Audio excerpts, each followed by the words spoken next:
So, I noticed earlier in the live chat that people were wondering where Keith was at. Seems like he hadn't been in the live chat for a minute. So I got in the car and I ran out and found him. No, I'm kidding. Keith and his lovely bride have taken a vacation to Reno. So we are broadcasting live from the Peppermill Hotel and Casino. And this is going to be our first on-location interview, face-to-face, with a member of the crew, which is awesome. It really is. I can't tell you how much fun this is. But before we get rolling, since I'm doing this old school, let's go over the rules. Number one, we don't talk about politics, right? There's plenty of channels you can go talk about politics. Doesn't matter what side of the aisle you're on, we don't talk about it here. We do not talk about religion. That doesn't mean that you can't say that you're praying for somebody. It doesn't mean that you can't say God helped you get through something. We love that. What you don't say is my God's better than your God, or you're not getting to heaven because of what you do or don't do. That stuff doesn't fly. And then the last rule, I'm sorry, we would also prefer if you guys keep the cursing out of the live chat, right? It's just, we're of the firm belief that at least in public, you know, if you can't control the things that you're saying, you know, you can't control your tongue, you're probably not going to be doing well at controlling the rest of your life, which is really what we try to do. So let's keep cursing out of this. And the last rule is what we call Rule 4, and that is mean people, they're just not very nice people. So we're not going to allow it. If you're brand new, your account is 15 minutes old, we're a little edgy anyway, because what we try to do is protect the people on the lifeboat from people that want to detract or be cruel. We talk about things like people's past, and we want to make sure that that's done in a clean and a safe environment. So, with all of that out of the way, let me tell you a little bit about what's going on. And since this is old school, I'm doing my normal drill. Thoughts and prayers continue for Mark Wages. You know, we've talked about Mark and what's going on with him. He's been fighting the C+ math, so we want to make sure that we keep him in our thoughts and prayers. His family's been going through it as well. So if we could, all just sort of send that positive energy out there, we love Mark.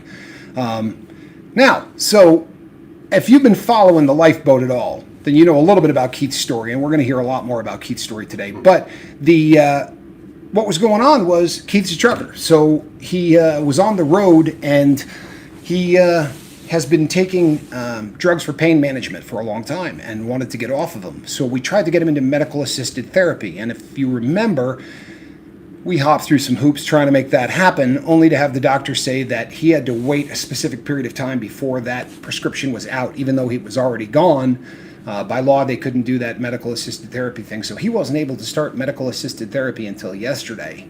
But he is now no longer in the grip and is started down the road to recovery. So this is in a lot of ways like what we did with Mr. Joe Birdwell, if you remember Joe's story. This isn't the end of the story. This is the beginning of the story, right? This is where we start at base camp.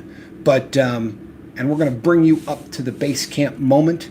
But it's good to have you here, man. It really is. It's great to be here. You know, it was. I can't tell you how much fun it is to have you and your wife. It's people. I spend so much time talking to people,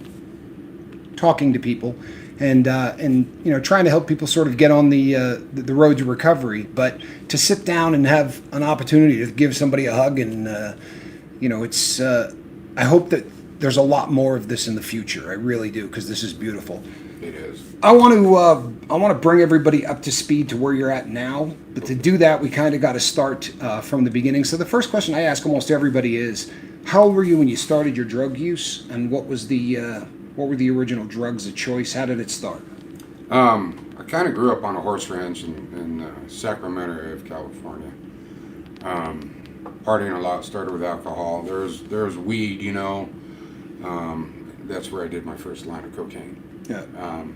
And there I was about 16 years old when I did that first line of cocaine. After that, it was just tequila, beer, and the occasional cocaine now and again. Yeah. So alcohol was probably the first one that got a hold of you, though? Alcohol was the first one, yeah. How long were you in the active alcohol stage? Boy, well, when I started doing meth, I cut everything else. Yeah, meth back took then it was over. called crank. Crank. But the alcohol went away because crank took over. Right. And I started that when I was 18. So it's just a few years that I was in the alcohol phase, and then took that big leap, Right, to the crank. Yeah. And for just real briefly, for those that aren't sort of in the know on this, speed, right, which is a class of drug that handles a whole lot of stuff, mostly amphetamine. Crank was the original. It was biker, right? Right. The biker gangs really started to crank out a lot of this stuff, and it was called crank. This was prior to sort of a real change in the drug. So that was the stuff that was made with propanol. It was just a very, very different substance, but the same effect.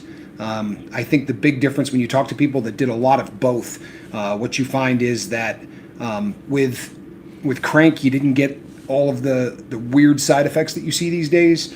People that sort of dig at their face, and people who stare out of the peephole for hours, or check things under the bed. Well, that came later. Yeah, right. Once the government removed propanol off of the list of chemicals that you could get, they went to a new recipe, and those new recipes, there was the red, white, and blue thing where they were doing red phosphorus and epinephrine and blue iodine crystals, and then from there it got into what they're doing today, which is what they call the cold cook, which is a kind of amphetamine that they make with anhydrous ammonia, and this is the stuff that really seems to be making people really go crazy. But so how long were you doing, did you do meth long enough to see that change? Did you go from doing crank to doing the crystal?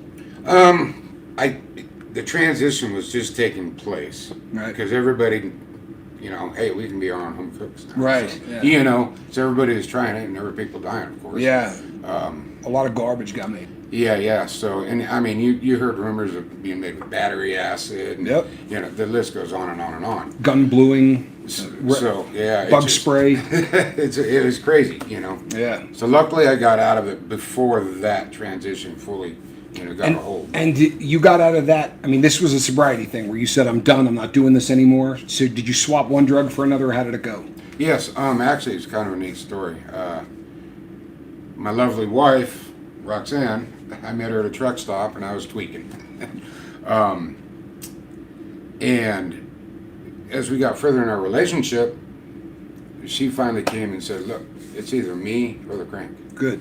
And she put her foot down and gave me no options, basically. I loved her so much. In my mind, there's no option here. The only Good. option was to quit. Problem with that is I went from crank back to alcohol. Yeah. So I just traded one addiction for another. And I thought I was doing good. Yeah. Hey, I quit crank, look at me. Right. And then what I'm doing is not illegal, and sort of that mindset. Right. And then the drinking got out of control. Yes, drinking got out of control. I wasn't a 12-pack a night drinker. My thing was vodka. Ooh. Salty dogs, Bloody Marys, yeah, all that and- stuff. I just couldn't get enough vodka. Yeah. And then we lived in a nice house with a pool table and a big 24 by 24 man shed. And I held lots of parties there. And the more parties I held, the worse the drinking got. Sure. It was the ultimate man cave.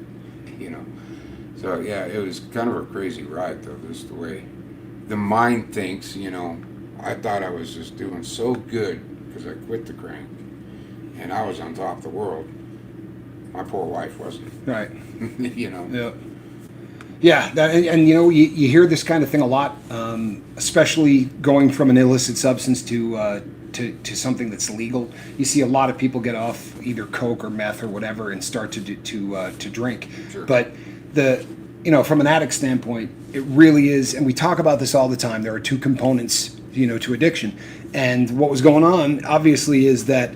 Your brain, that reward center of your brain was waiting for the next thing. And we saw this the other day. You were in the chat when Joe Birdwell came in and said, Right. boy, I kind of fell right into the online gambling thing. Hey, Joe, by the way. Yeah. Good. I'm hoping Joe is with us today. Yeah. But it's one of those things that happens is the malfunctioning reward center of the brain starts to literally look for the next thing that you're doing wrong to give you the reward chemicals. And it's why It's why the group therapy and the stuff that we do is important, honestly. I mean, I know a lot of times it seems like we're having fun and we're hanging out, but for so many people, when you start to do what we're doing now, and you start to talk about addiction, and you start to share, and you start to work with other people and start to care about other people, that reward center of the brain will start releasing the same chemicals that you were getting from the booze, from the meth, eventually, obviously, the pain meds.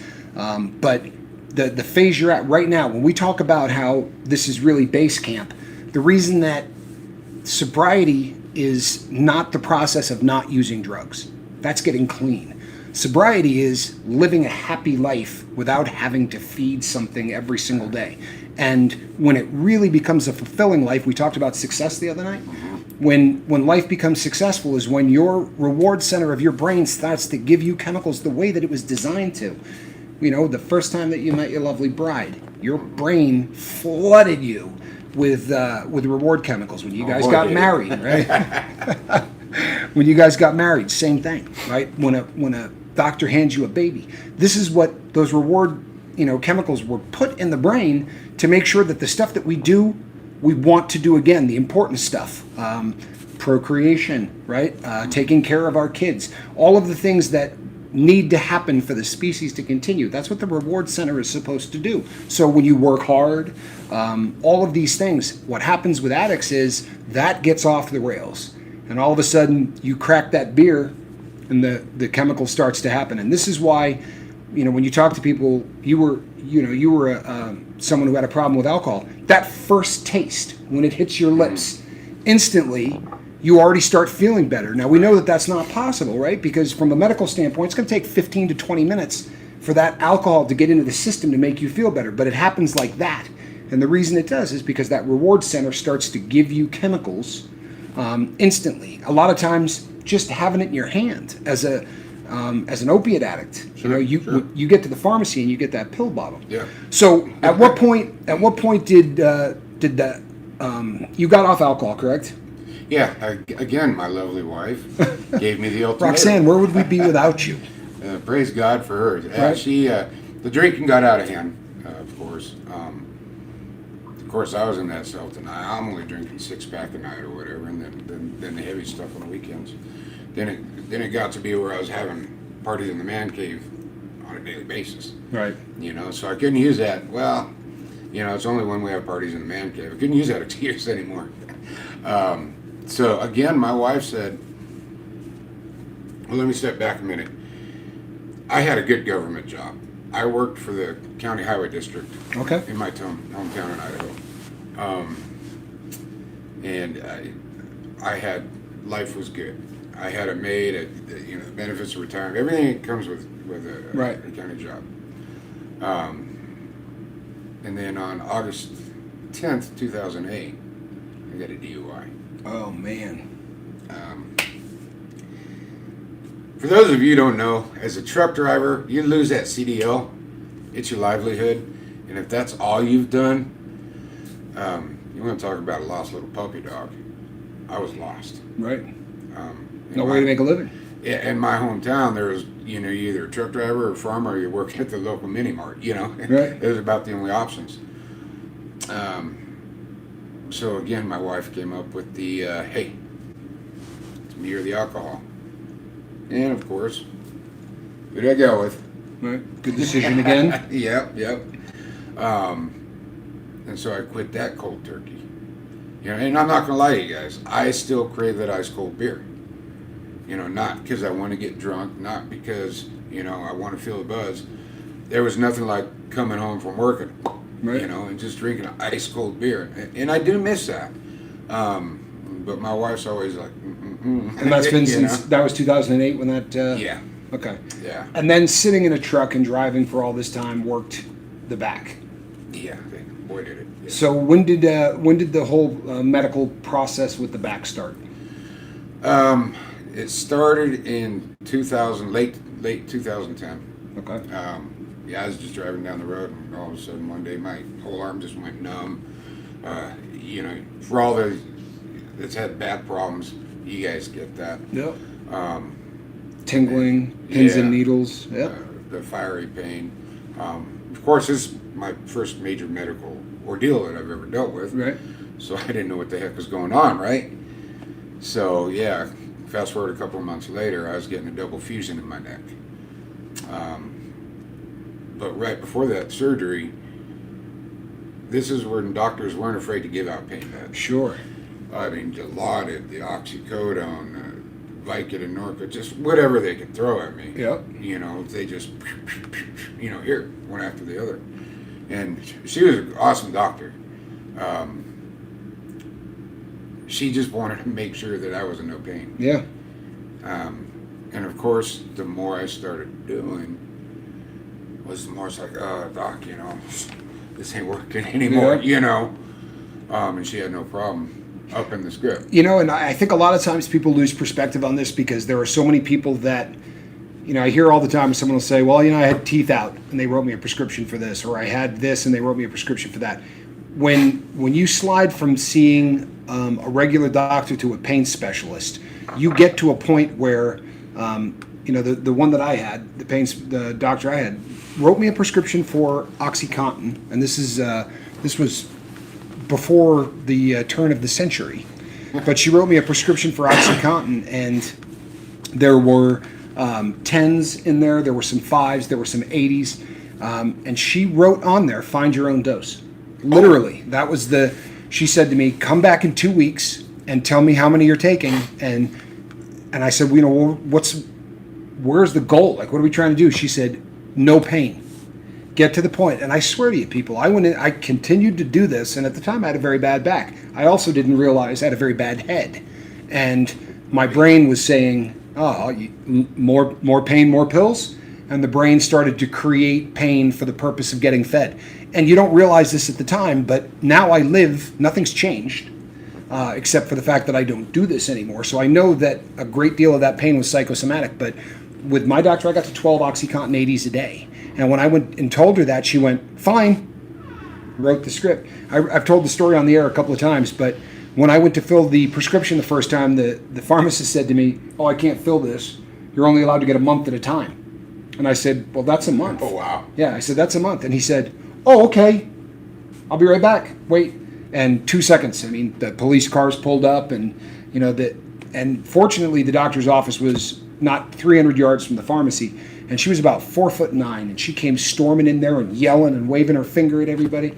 But like so often happens, they really are trying to help you. But right. I think that they just don't realize it's a kind of science that's so blurred, because pain is a chemical response in the brain. That chemical response can come because we're injured, and that chemical response can come because the brain wants you to feed it. It's the same response. You're going to feel the pain, whether it's trauma caused or whether it's psychosomatic. And, when doctors used to say to me, well, the pain's not real, I wanted to punch him in the face. But I understand now, right. Having studied it, it's as real as anything else, but if it's not caused by trauma. So you had the surgery. When the surgery was over, they just continued they put you into pain management. Correct. And I want to throw something out there, too. Be careful of this term, quality of life. And most doctors are good, and they genuinely, from their heart, out of their compassion, want you to have that quality of life. The problem with that is, number one, that's subjective. My right. quality of life is different than yours than my wife's. But number two, it's so easy to fake and lie about your quality of life. Absolutely. Because there's no gauge to it, So, yeah, my quality of life really, really stunk until I got what I needed to get high. Right. Basically, I could just... You know what, though? That level of honesty is awesome, especially for someone because, I've said this a lot on the air before, but I've never met an opiate addict that didn't have pain. I really haven't. I mean, there's always some level of pain, but the problem becomes that all of a sudden you're treating spiritual and emotional pain instead of physical pain. It always starts out with that physical pain, and then from there you just end up going down that rabbit hole. So this was how many years were you in pain management? Trying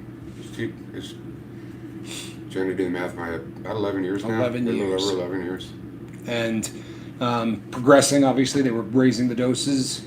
After my neck surgery, it kind of went sideways. I had what's called an anterior, which they go through the front. Yep.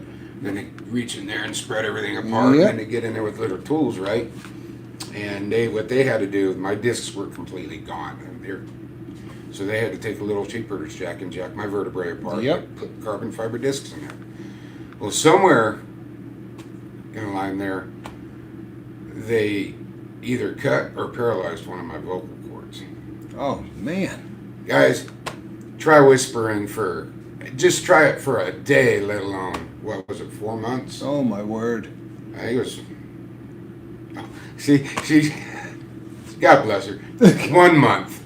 See, that's how jacked up I was, guys. It seemed like 4 months, but when you're without a voice, it just magnifies everything. Sure.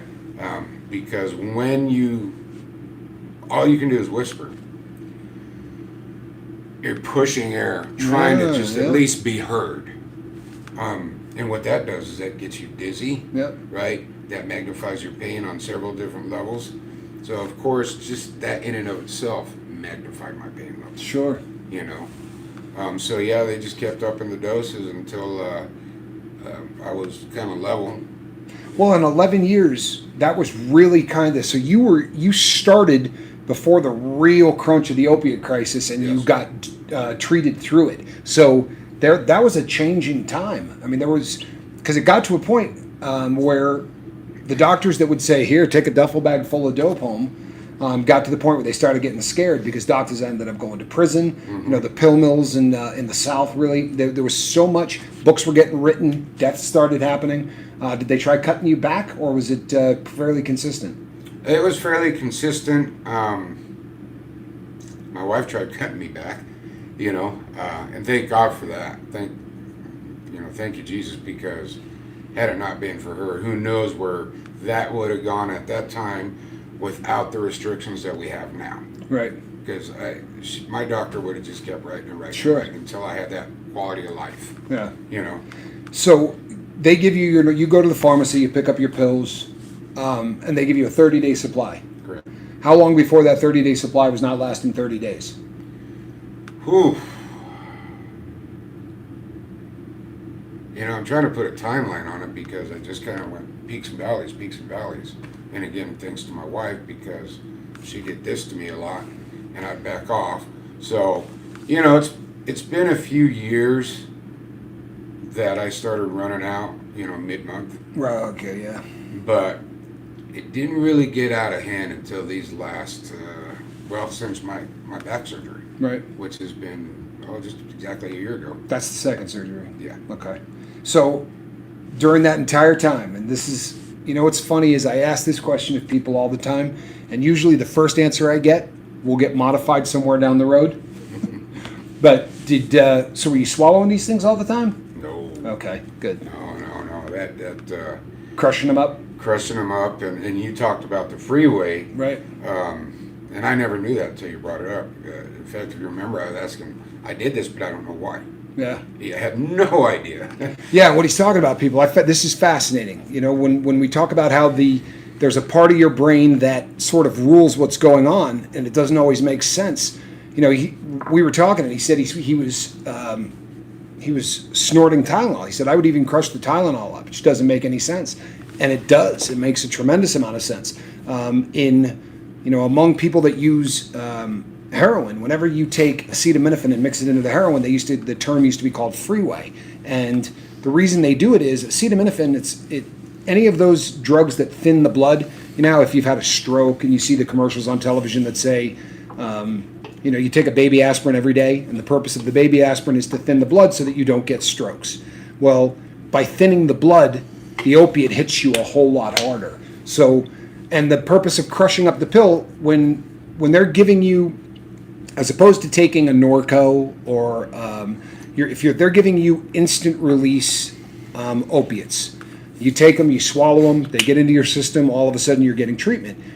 If you're in pain management, they want that to last throughout the entire day. Yeah. So they take drugs that you would normally take one of, and they give you, say, like a 5 milligram Percodan, and they give you 30 milligrams. So you're taking 6 Percodan, but there's a coating on the outside of it that makes that last for the entire day. And now the it becomes, instead of oxycodone, which is Percodan, it becomes OxyContin, which is the time-released version of it.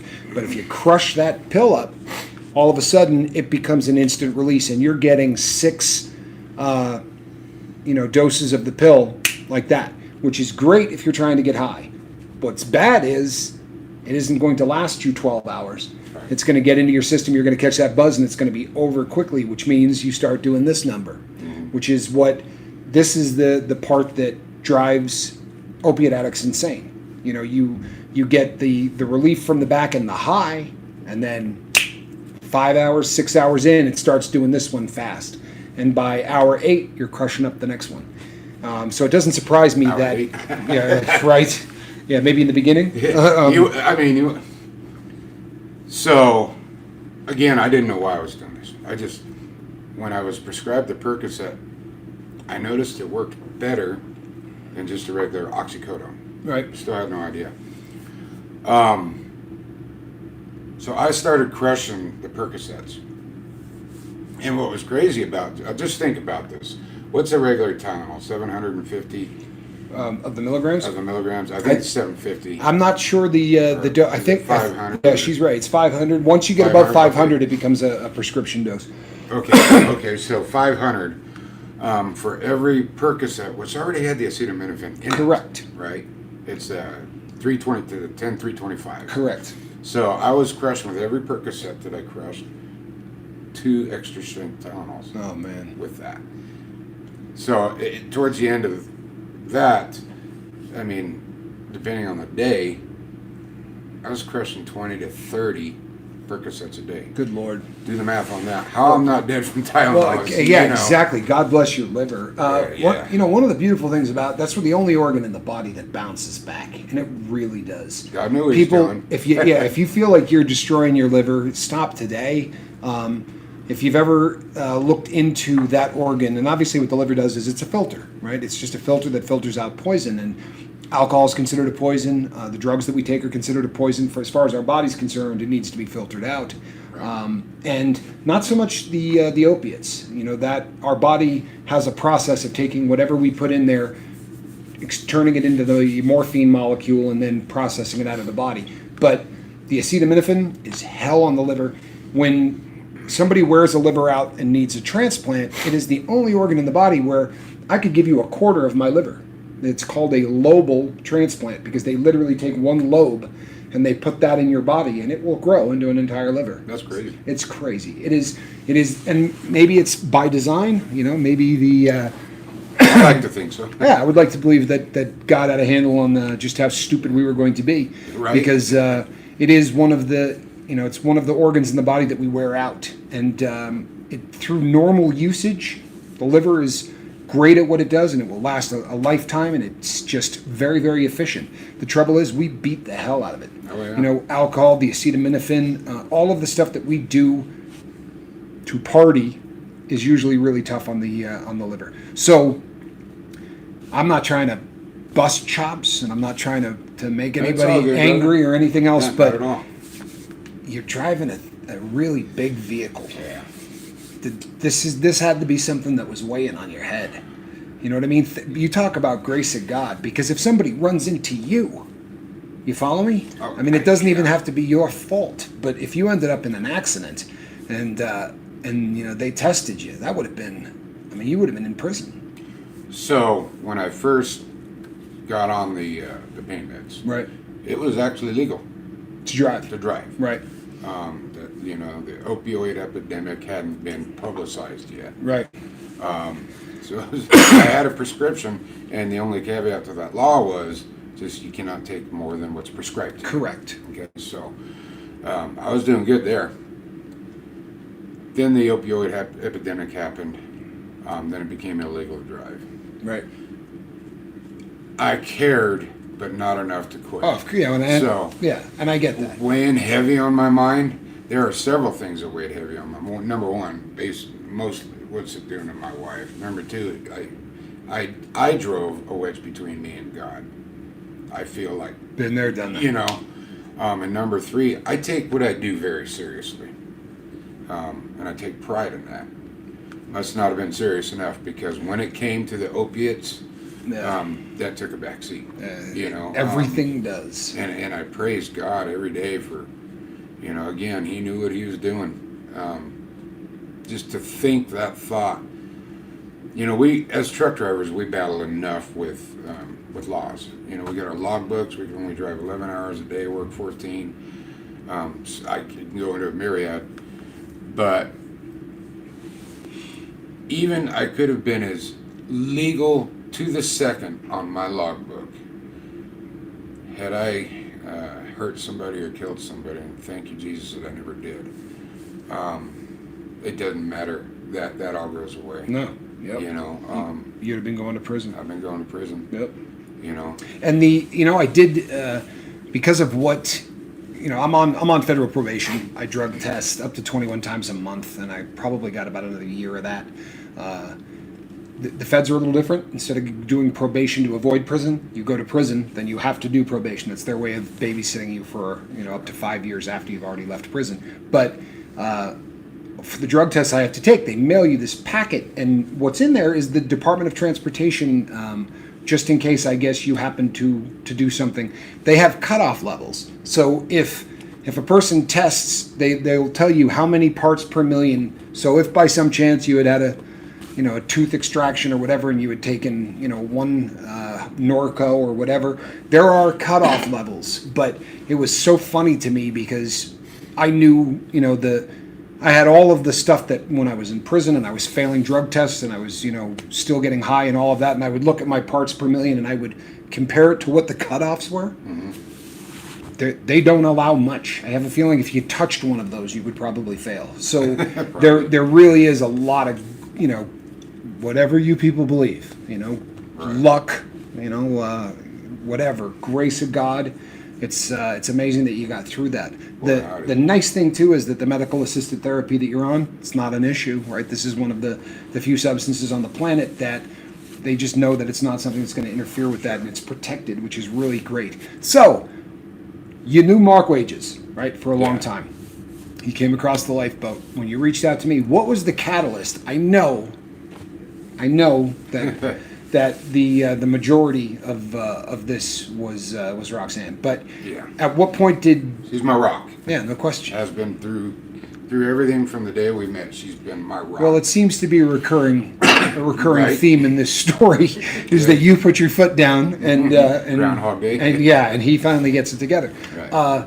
So when you reached out, because I remember I think almost everybody on the boat remembers. You said, you know what, I'm tired of this, and it was just and the boat, you guys, the number of you that said to me, "Did you see this message?"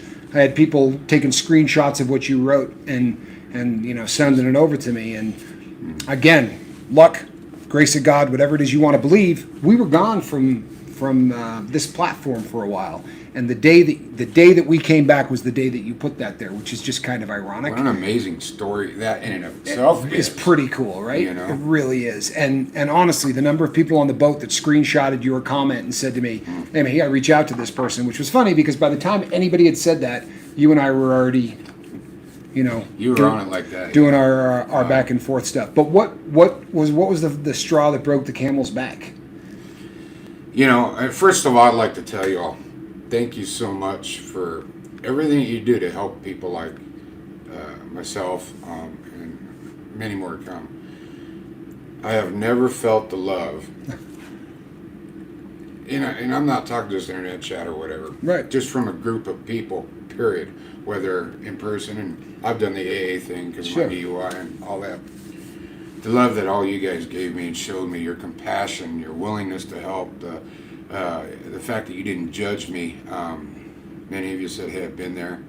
I think a couple of you even said, "I'm still there," but we're pounding through it. We're pounding through it. Second to none, and the word "amazing" doesn't do it justice. That's from my heart. So thank you all you guys, because you have literally saved this life. Back to your question, the catalyst was I got 180 Percocets a month, 6 a day, one every 4 hours.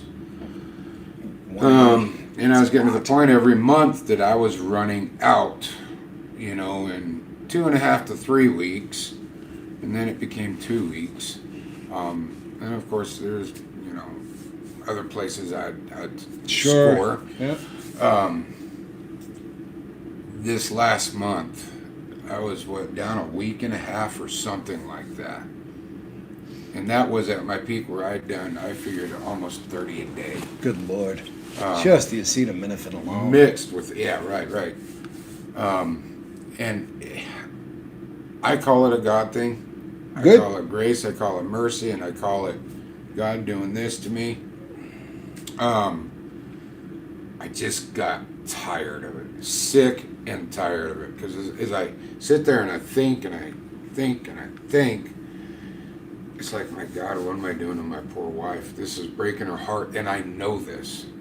And that brings me to tears, you know, because the love that we have for each other, again, is second to none. So that really bothered me the whole time. Right. That didn't just come on. Unfortunately, the drug was stronger than, you know, my resolve. Yeah. Right. So yeah, I just got to, and then I got the wedge that I had driven between God and myself has always bothered me. But yet not enough to make that change and say I've had enough. You know, and that's it. It's a great point. As long as I've been talking to people who use that, you know, addicts call it the moment of clarity, Mm-hmm. right? You get that sort of come to God thing where, as a drug user, that moment happens where you go, man, this has got to stop. It doesn't happen high. Honestly, I don't know of anybody Right. that honestly came to that conclusion high.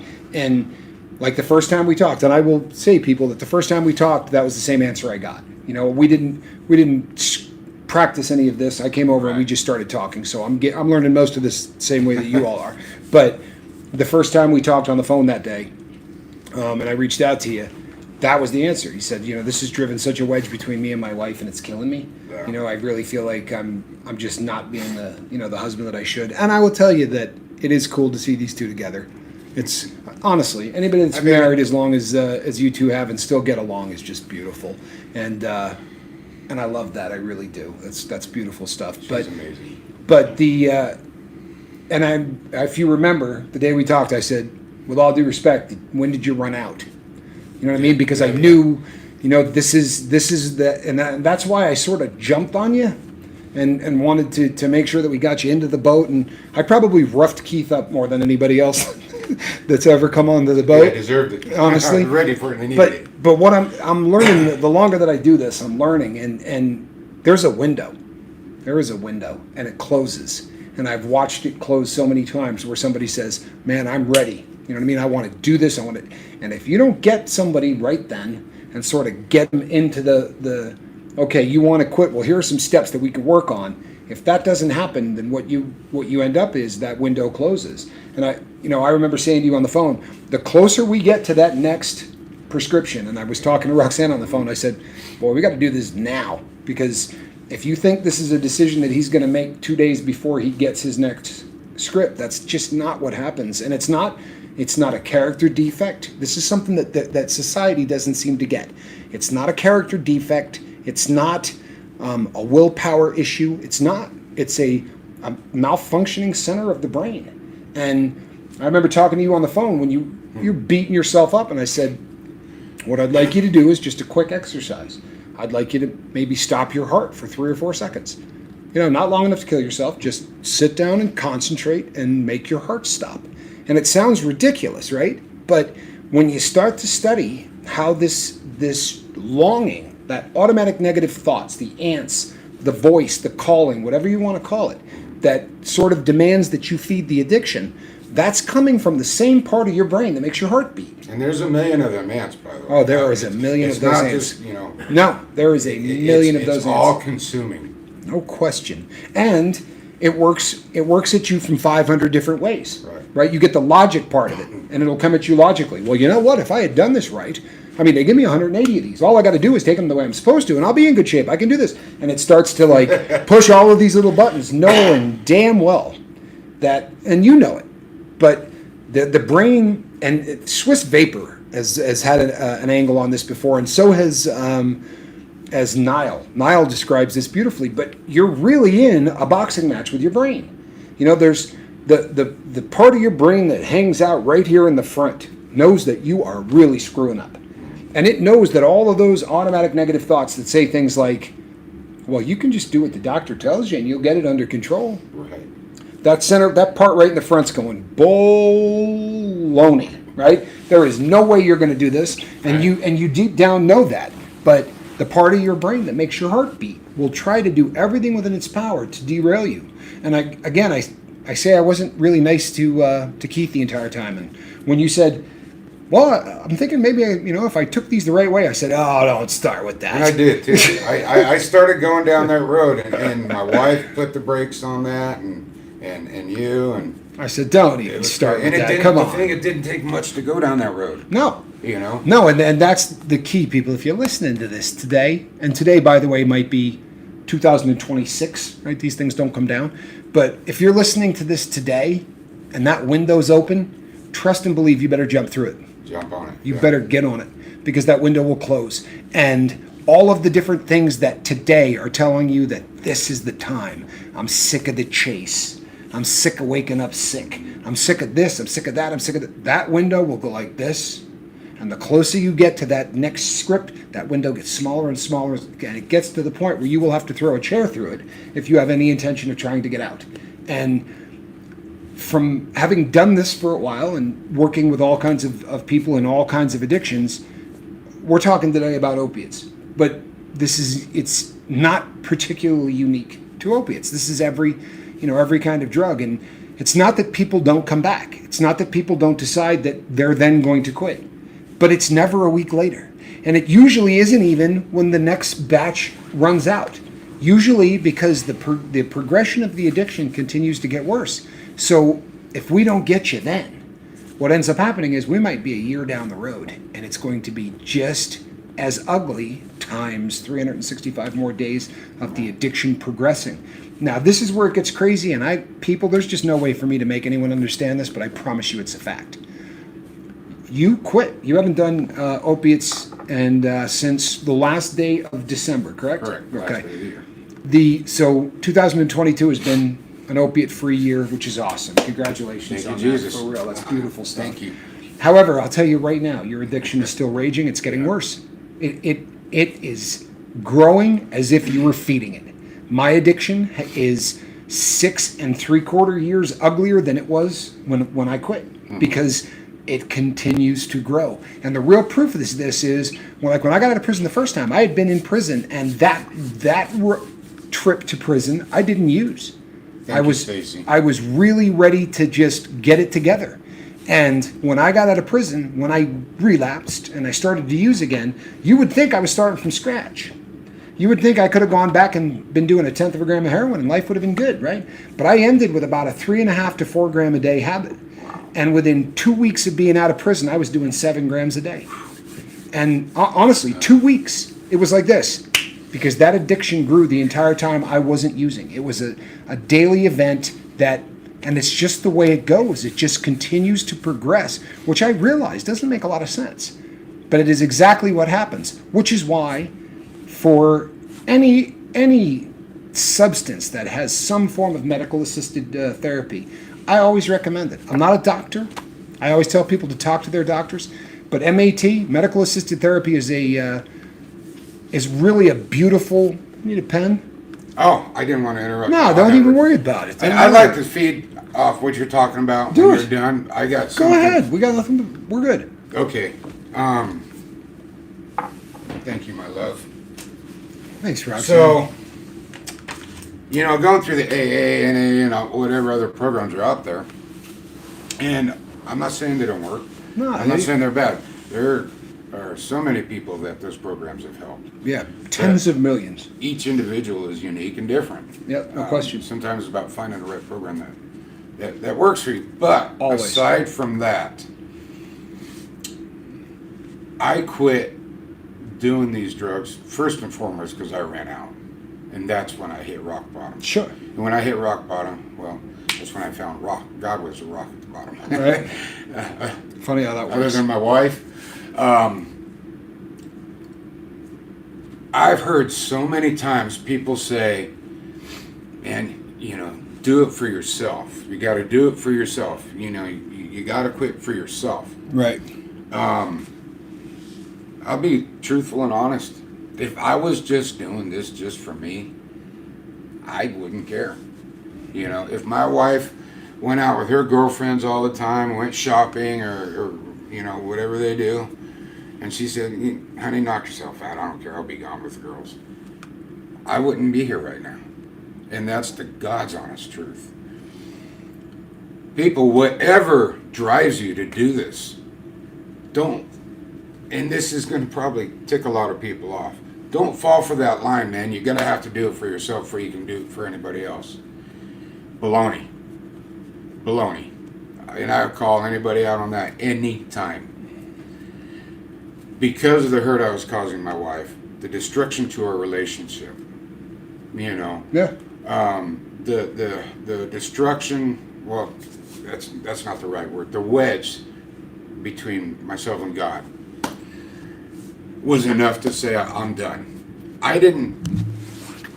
It wasn't that I didn't care about myself, but in and of myself, it would have never happened. I had to have that driving force. I had to have a reason that was so strong over and above myself, if that makes any sense. Absolutely it does. So I told my wife, I says, "Honey, I'm doing this for you. I'm doing it for us." By the way, I'm looking at my wife over there because I'm telling her this again. I'm doing this for you and for us and for God. And in time, I will progress into doing it for myself. Had it not been for my lovely, lovely, amazing wife that I love and care about more than anything in this world, I wouldn't have had that driving force. I talk about this with so many people because I find it fascinating. I really do.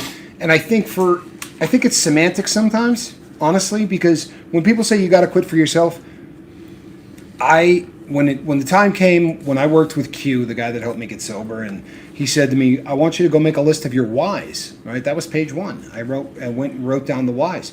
Now, I quit for myself. There's no question I did. But the reasons that myself wanted to quit, right, were I didn't want to see, disappointment in the eyes of the people that I loved ever again.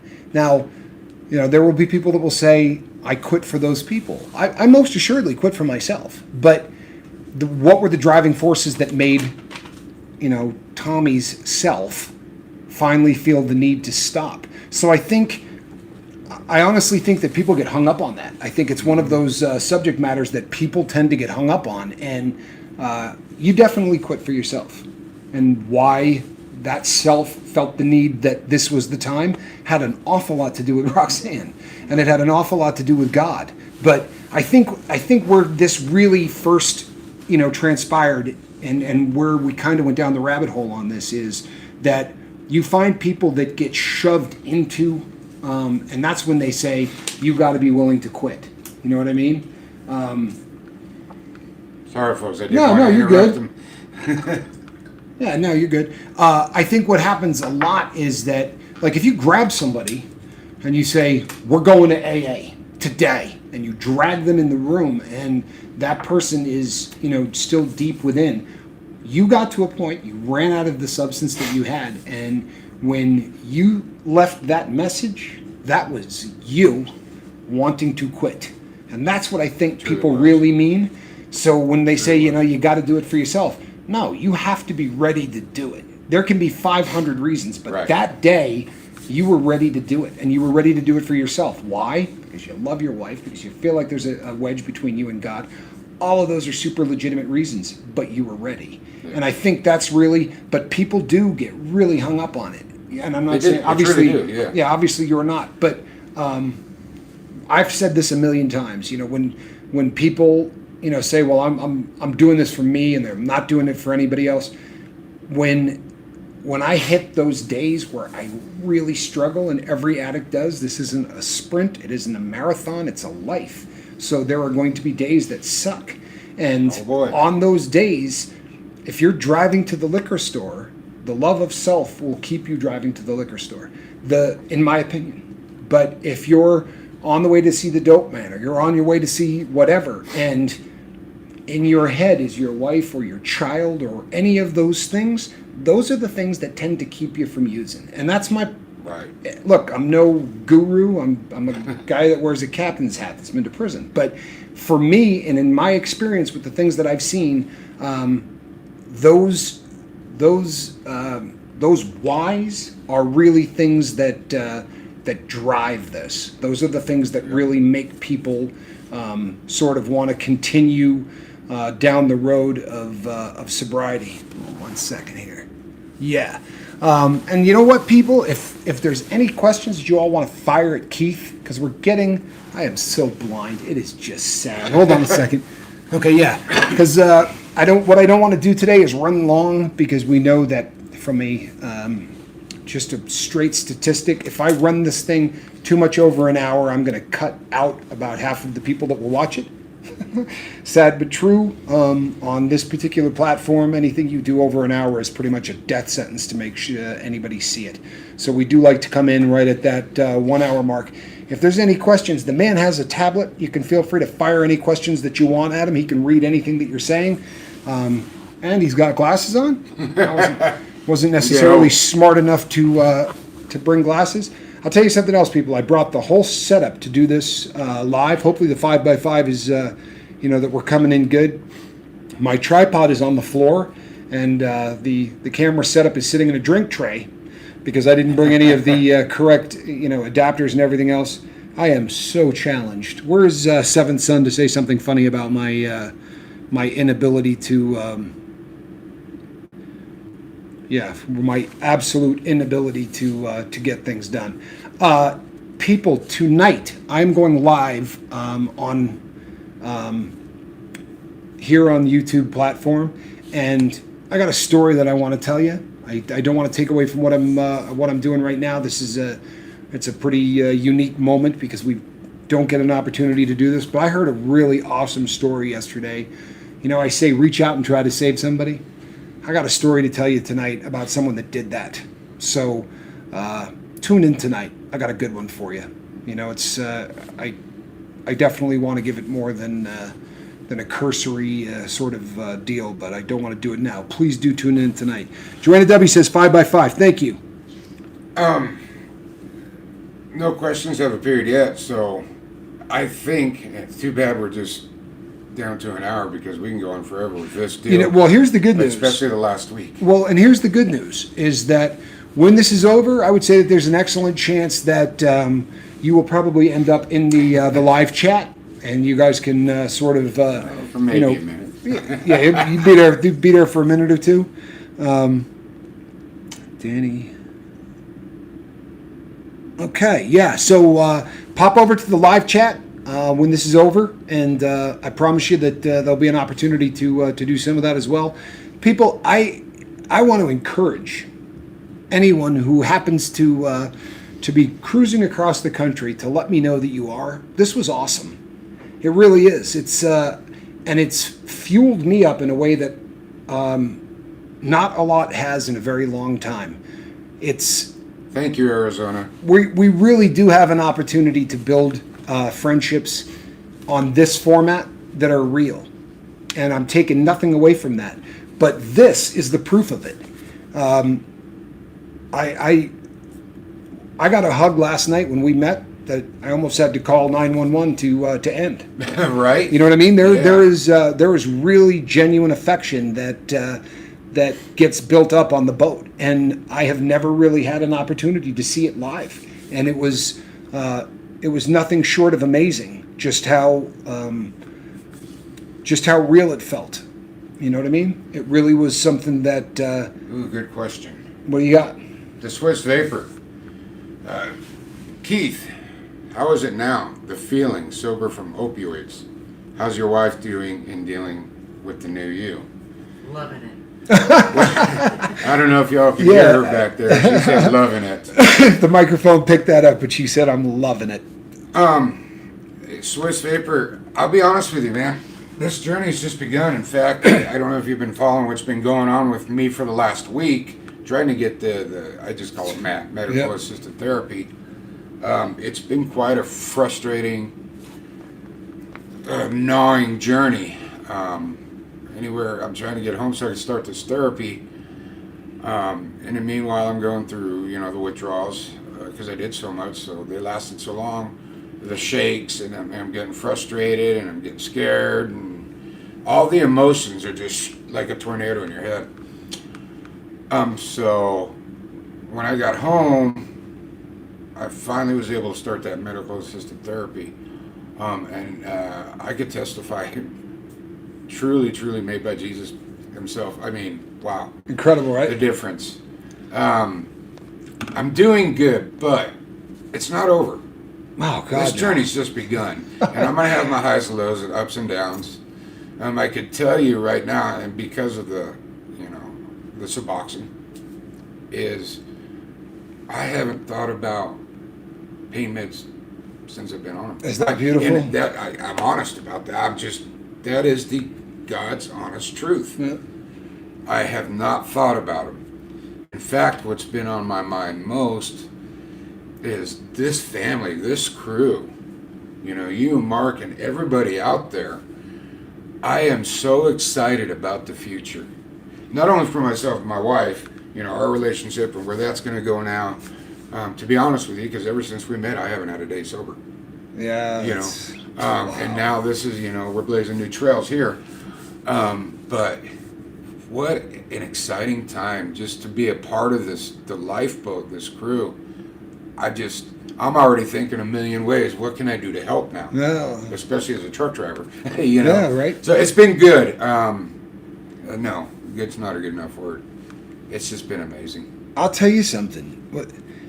That's at the same time that is devastating and beautiful. What a phrase. And I'll tell you something. I said this starting about 6 years ago. I said it about once every 15 minutes. You know what I mean? I would say something like, you know what? I've never done this sober. You know what? I've never done this sober. You know what? I've never done, because everything that I did, I spent so many years. I spent 30 years, addicted to opiates and, the majority of those on heroin, everything was a new experience. And it really becomes an adventure, What do you got? Joanna praying for you.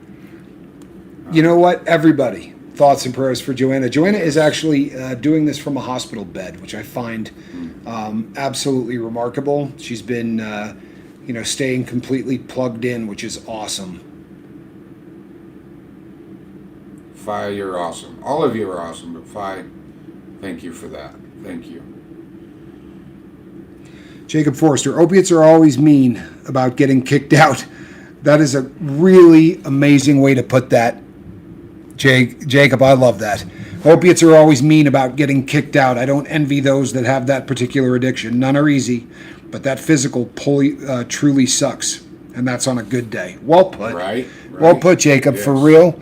There really is something unique about the physical. However, I always have to guard myself because of, I've worked with people with every kind of addiction, under the sun. And obviously, I know more about this one, and it's not that I didn't study all of them, but I lived this one. So I always feel sort of and I don't ever want to seem like I truthfully hurt for anyone, whatever your drug of choice is. But the ones that really seem to, almost frighten me would be opiates, alcohol, and benzos, and it's because of that physical, that physical component to those three drugs is just something that is so different.